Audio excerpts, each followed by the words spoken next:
CJ Moneyway Show. And I'm with your host, CJ Moneyway. Let's get it. What's up, my good people? Welcome to the CJ Moneyway Show. It's your boy, CJ Moneyway. Today, I have guest, disabled U.S. Navy veteran, author, and award-winning journalist and photographer. I got my man, Kristof Morrow, on the show with me today. How you doing, man? Shakespeare. Hello, CJ. You're very kind to have me. I appreciate you coming on today, man. Appreciate you coming on. So, Chris, man, tell us a little bit about yourself, man, and a little bit about your background. Well, I was like we were discussing before the show, like where I'm from. I'm from Houston, Texas. I was raised around there. I had a pretty rough childhood. When I moved out, I went to the Navy after high school, right after high school, and then I developed Tourette's somewhere around that time. And Tourette's is really dictated a lot of my life and everyday life now. Shakespeare. I mean, to the point where I can't like hold sharp objects anymore because I'll stab myself. It's quite gruesome. Shakespeare. And I say Shakespeare a lot, so that's what that is. Mm-hmm. That's a tick. I became an award-winning journalist around the age of 27. I started working as a reporter at a newspaper, and I've been a 911 dispatcher. I published 2 books, and including a kid's book. So a third book, but it's a kid's book. So, Chris, so could you share with us about your debut book, Second Son, and about how it went viral on TikTok and led to so many copies that you sold, man? I thought that was very interesting. Yeah, actually, it was somewhat premeditated. So I knew that if I wanted to start marketing on using social media, it had to be more personable, and I needed to talk about my condition. So Shakespeare, for the first 3 weeks, I only had TikTok for 3 weeks before I went viral the first time. So I've gone viral 3 times. Oh, for real? TikTok. Yeah. In fact, the most recent one was last week. Was this earlier this week? Wow. That's amazing, man. So I guess that'll lead me to my second question then. Mm-hmm. So how does it feel when you reach 1 million views and discover that people all around the globe, man, are interested in what you're talking about and what you're doing? It's of course, I think the most common answer you're going to receive is the truth, the cliche that it's surreal. And it's a little bit enlightening about the way that people begin to treat you differently. I mean, just it could be from like people that you like just are interacting with socially and people that you interact with professionally. They treat you it's transformative in that sense.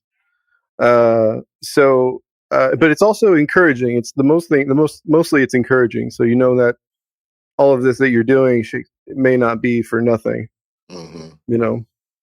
Yeah, man, because I can't imagine hitting 1 million views. Heck, I can't even hit 1,000. So hitting 1 million, man, I know that got to be a great feeling, man. So congrats to you, man, on hitting it 3 times. And so tell us, Chris, man, about some of the challenges that you faced growing up. Well, the way that I've described who my personality has always been in contention, I think, with who human beings are expected to be, which is this whole person that's sort of unassuming, and just trying to live their life as best they can. However, I'm a writer and therefore an artist, right? And so I have half of me trying to live life and experiencing the spectrum of human suffering, of joy, of success, failure, all of that. And then the other half of my soul, the other half of my mind is an observer, trying to be impartial and trying to understand everything in a way that can be so I can helpfully impart lessons about or philosophies that I've come to realize are true, or have some truth to them. And so I got bullied a lot as a kid. I got bullied a lot as a kid growing up, and I was delayed, I think, a lot in terms of being mature, but that's also a consequence of the fact that I was really violently abused. My dad was very, very violent. In fact, the way that I describe it to try to relay like what kind of experience it was my dad would hurt himself hurting me. He would hit me so hard he would actually, he would injure himself, like his shoulder, like he would throw his arm out, that sort of thing. He was an alcoholic, which I later became, and I have to, like, I've been sober for like 8 years now. And but yeah, I actually did very poorly in school for most of my school years. Graduated, I think, in the bottom 5. I think I was the 5th from the bottom in my class. And now I don't think that anyone would, which is funny because my high school girlfriend was valedictorian of the next year. Mm-hmm. She was a year behind me. She was a junior when I was a senior, and she was valedictorian, which is really funny. Yeah, opposites attract, huh? That's the thing. That's the thing. I was very much like her, but I didn't have the space to be who I was because of what was happening to me at home. Yeah, it was rough. So, tell us about some of your experiences, man, that you had in the U.S. Navy. Oh man. Well, it depends on where you want to start. So, like, if I started in boot camp, it's really boring there. Mm-hmm. Boot camp's a lot more boring than it is. Like, people think it's like there's a lot of yelling. I mean, there was actually. I don't think there is anymore. Mm-hmm. I think what I learned is that they're not allowed to yell anymore. The kind of stuff that they were allowed to say when I was back then, the stuff that they said to the stuff that I heard, RDCs, which is recruit division commanders, are kind of like drill sergeants, the Navy's equivalent of a drill sergeant. The stuff that they said to these recruits was the most diabolical, just awful, just demeaning stuff. But they can't do that anymore. And that's probably for the better, because the things they were saying were just really inappropriate, frankly. It had nothing to do with bettering them. People are driven by the search for better. But when it comes to hiring, the best way to search for a candidate isn't to search at all. Don't search, match with Indeed. The hiring process can be slow and overwhelming. Simplify hiring with Indeed. Indeed is your matching and hiring platform. With over 350 million global monthly visitors according to Indeed data, and a matching engine that helps you find quality candidates fast. Ditch the busy work. Use Indeed for scheduling, screening, and messaging so you can connect with candidates faster. Join more than 3.5 million businesses worldwide that use Indeed to hire great talent fast. Listeners of this show will get a $75 sponsored job credit to get your jobs more visibility at Indeed.com/PODKATZ13. That's Indeed.com/PODKATZ13. Terms and conditions apply. As a person, or bringing more honor, or imparting what, how important valor is and duty. None of that. It was stuff that really you wouldn't be able to say in a regular workplace for certain. You would certainly lose your job. But whenever I got into working, I worked at a hospital. So I was a Navy corpsman, so I was a medic. I went to Corps school in Great Lakes, Illinois, which was right next to where I went to boot camp. And then I got myself stationed in Florida on purpose because I wanted to go to Florida. Yeah. Because it was warm and I was sick and cold. It was negative 40 degrees on the Great Lakes, in the wintertime. And that's the most miserable cold I've ever experienced in my life. Yeah, I know. Mm-hmm. Yeah. And then I developed Tourette's, and I had my first manifestation of it, and I couldn't be in the Navy anymore. And while I was on my way out, I lost a shipmate to suicide. There was a guy I worked with every day. He was a friend of mine. I mean, he was friends with everybody, like everyone in our department. But I worked with him like right next to him. Literally, our desks were just a couple feet away from one another. Yeah, he died one night, December 27th, I think. He died the day before I returned from Christmas leave, and it was messed up. Yeah, I can imagine that was a sad situation, a lot of stuff to take on. Mm-hmm. So let's shift to something else, man. So share with us your experience about working on a film and on a film set and assisting in completing and helping the director's script, man. How was that feeling like? I tell you, like, honestly, here's the thing. I didn't know who the guy was, the director. I didn't know who he was. And I had no idea that he was famous or anything where he's from in India. Like, he's famous so he's famous there. I did not know this until we were he was accepting an award for an alumni award for his success as a director overseas. And I met him one night at a bar, and he was telling me about how he had this he was going to do this movie while he was here in America, and he wanted to just shoot a film, and he had the script already ready and stuff, and he had already hired actors and everything. And he told me what it was like. He told me the premise of the movie and the plot, and I was like, that I think this could be better. So he's like, okay, well, I'm going to give you the script, and then you can tell me what you like, change what you think is necessary, and then I'll take a look at it. He ended up really liking a lot of the stuff that I had changed. So he brought me on as, to be there the entire filming of the movie. And again, I didn't know he was famous until students from Indian students were running up to him and being like, oh my God. Because they knew who he was. And I remember one night I was at home and I saw him doing a Facebook Live event, and he had 300,000 something people watching him live. It was nuts. And I was like, are you kidding me? There's 300,000 people in India, which is over 1 billion people, I think, is a drop in the bucket. But still, 300,000 people watching his live stream, it just blew my mind. And I was like, oh my God. The way I'd been talking to this guy this whole time was not aligned with who he is, in terms of his popularity. It's he's been working anyway. So it was a whole thing. It was really interesting. Working on a film set was really enlightening about how movies are made, and it made me realize that I couldn't do it. I couldn't do the work, I think, of a director, because I can't visualize the same way that these guys can.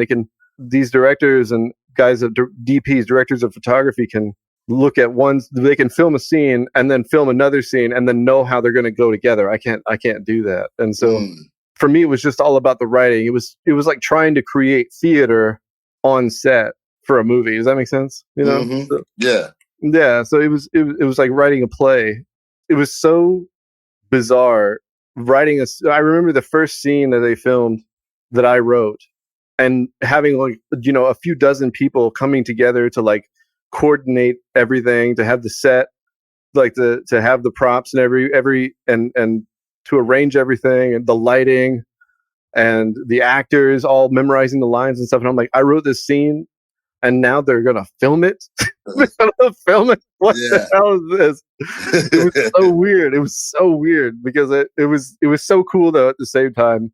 Yeah, I can imagine. I can imagine. Yeah. Just being, just doing something of that magnitude, and know that whatever something that you're doing is making an impact. That that people, although you might not get all the credit because writing and stuff is behind the scenes, but it's something that you accomplished, and something that somebody came, like you say, I didn't know who this guy was, but he enjoyed what I was doing, and he liked what I was doing, and we went with it. And so, man, that was cool, man. So, tell us about your book, man. Tell us a little bit about your book. I know it went viral and everything, but just tell us a little bit about the book that you wrote. So it's an epic fantasy, but I write literature, right? So I'm a huge fan of Shakespeare. I'm a huge fan of Shakespeare, actually, coincidentally, to say that. And Charles Dickens, Oscar Wilde, James Joyce, just really a bunch of incredible writers. And I don't read a lot of, stuff that a lot of other people tend to read, which is like James Patterson, that sort of thing. I don't read Tom Clancy or anything like that because it just doesn't speak to me.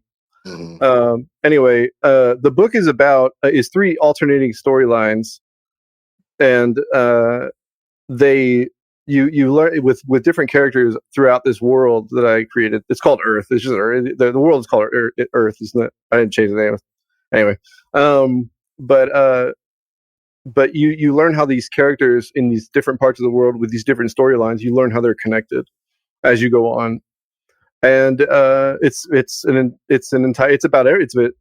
I ask people, I've asked readers, how would you summarize it? They're like, I have no idea. It's everything. It's just everything. It's about there's empire, there's slavery, there's income inequality, there's a concept of a paradise in the book that is meant to represent it's been meant to be an allegory for wealth and generational wealth inequality, which is what we have right now, where, boomers had a much an economy that was much more accommodating to their when they were young, and that they could buy homes when they were 21 years old, 22 years old. And I'm 34 and I don't own a home still, Shakespeare, despite like all the stuff that I've done, I still couldn't it would have been without the VA, because I'm going to be able to buy a home now through the VA. But without them, I wouldn't be able to do that. And I don't know very many people that do own a home that are my age. Wow. Yeah. Home ownership is something big right now, and the VA do helps. I think when we sold our condo, we was going to sell it to somebody that was getting a VA loan themselves, So, so it is, I agree with you. It is helpful, and things of that nature. But so tell us, Chris, man, about some of the challenges, some of the health challenges that you have battled throughout the years. I think the most destructive to my mental health, or to my health in general and mental health, is like OCD and anxiety and major depression. And I've even and then those three things sort of made my brain very fragile, and I developed Tourette's as a consequence of that, and also even paranoid delusions. And it's been really quite a trial trying to overcome all of those. Just getting through the day can be really exhausting. I injure myself all the time because of Tourette's, so I hit my hands against things. I can't hold sharp objects because I can stab myself with them. Like cooking with a pan, like if there's grease, imagine like you got grease in the pan, and then your hand just hits the handle, and you just throw hot grease everywhere, all over the kitchen. Yeah, it's terrifying. I mean, I sometimes I throw my phone when I don't mean to. I've given myself black eyes. I've busted my lip a few times. I hit myself in the nose, punch myself, and I gouge my own eyes. It's a consequence of the way that I was raised. Partly, it's psychological. The fact that I was so viciously beaten that I feel like when I experience anything remotely like shame, I hurt myself because I feel like part of me feels like I deserve it. And that's the way that my brain has reconciled those notions that, Yeah. So how long, with Tourette's and everything, how long have you actually been dealing with that, man? Well, like I said, it started when I was in the Navy, right? But it's when I was 19, so that was 15 years ago. But it didn't really manifest in the way that it is now until I was about 25, and I started to experience regular symptoms, which is regular tics. And I would grunt, and my stomach would tighten, and I would do that like all day, every day. And that went on for a couple of years before it started to become far worse and far more injurious to myself, literally and figuratively, my mental health. So Chris, what are some of the strategies that you use to overcome your challenges, man? Try to do work that you're proud of every day. That's going to be the most potent medicine against that, other than taking medications prescribed to you, is going to be to do something that makes you feel like your life is worthwhile, and that you have some control over it.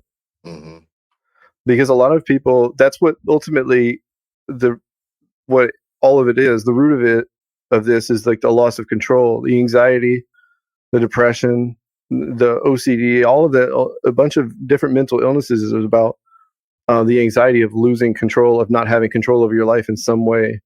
When you have depression because you feel like you don't you can't make your life better, you can't make your mood better, because it's a loss of control. It's a sense of that. Anxiety is the same. You can't stop things that are coming to destroy you. And OCD, I don't even have to elaborate on that, so. Yeah. Yeah, my wife is a little OCD herself. So yeah, man. So before we finish up, man, is there anything else you would like to share with us, man? Or anything else that you would like to, enlighten our audience with? Any other projects that you're working on that we can look forward to, or anything of that nature? Well, this is I don't know if it's video too. Yeah, so this is my book that I just published. I have it's kind of funny. I put this picture of my cat as a joke on the back. Mm-hmm. Put it up a little bit more. Okay. Oh, I see it. Yeah. I thought it would be funny because in my book, I say a lot of really, I try to write something worthwhile. And one of the things that, like, for example, it's the juxtaposition that makes me laugh. So I'll say, like, when liberty wars, she commands, we forsake all our coming dawns, and each its lamb of hope, so others might enjoy our cherished reparations. Right? And then I have this on the back. the cat. Yeah, that's pretty slick.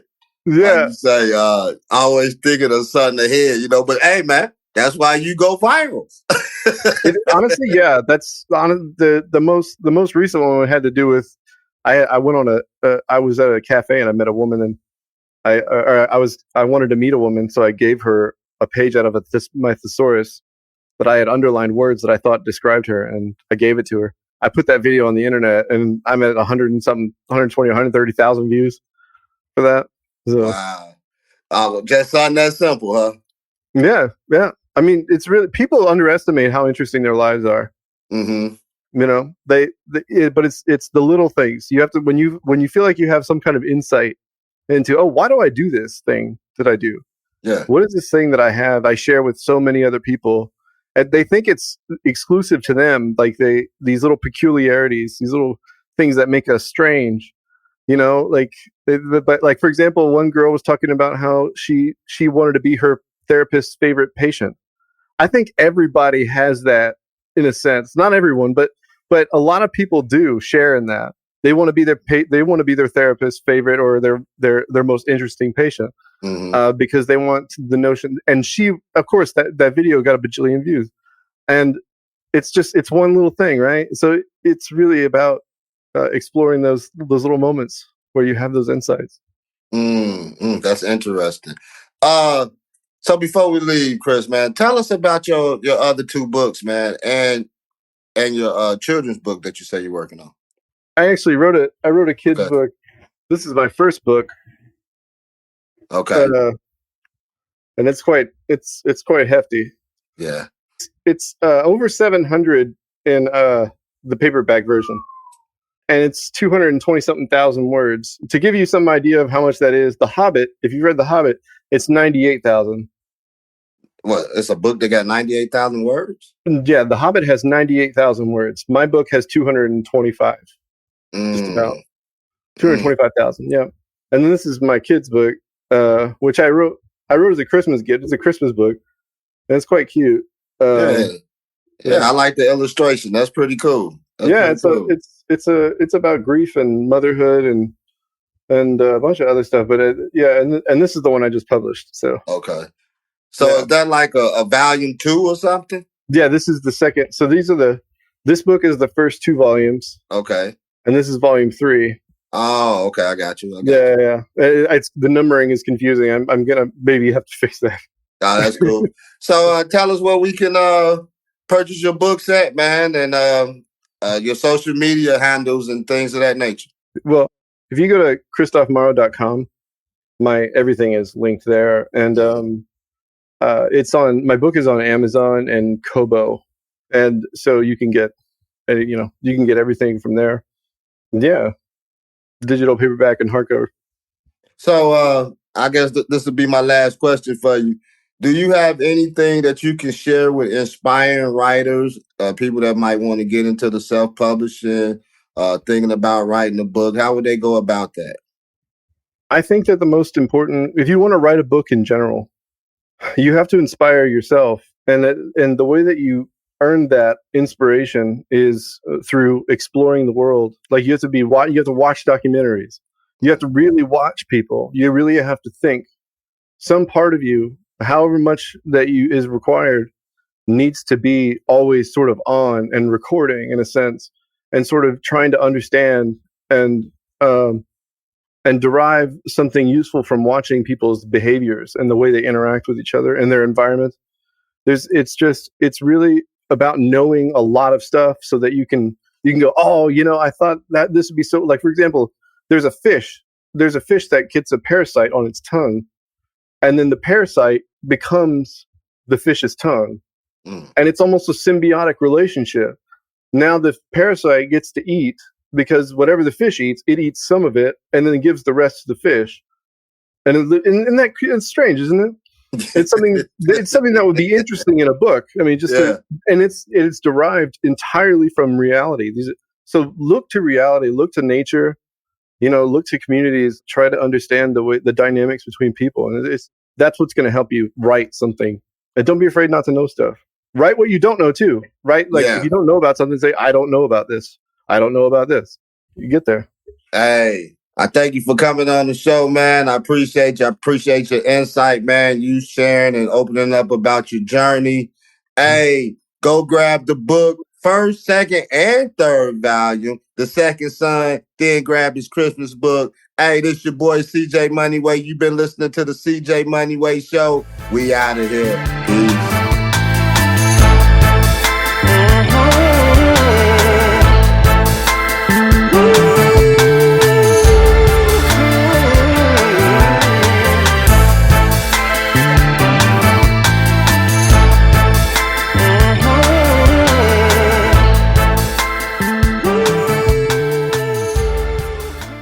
People are driven by the search for better.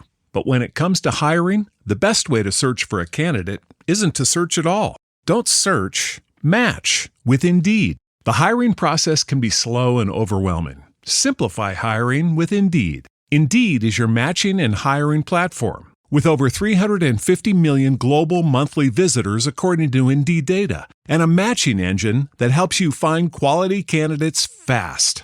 Ditch the busy work. Use Indeed for scheduling, screening, and messaging so you can connect with candidates faster.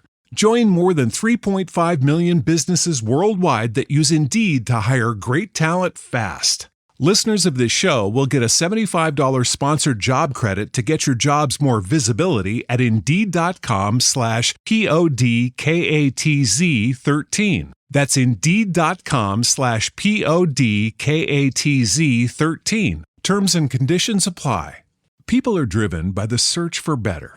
But when it comes to hiring, the best way to search for a candidate isn't to search at all. Don't search, match with Indeed. The hiring process can be slow and overwhelming. Simplify hiring with Indeed. Indeed is your matching and hiring platform. With over 350 million global monthly visitors according to Indeed data, and a matching engine that helps you find quality candidates fast.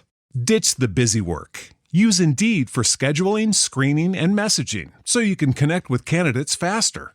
Join more than 3.5 million businesses worldwide that use Indeed to hire great talent fast. Listeners of this show will get a $75 sponsored job credit to get your jobs more visibility at Indeed.com/PODKATZ13. That's Indeed.com/PODKATZ13. Terms and conditions apply.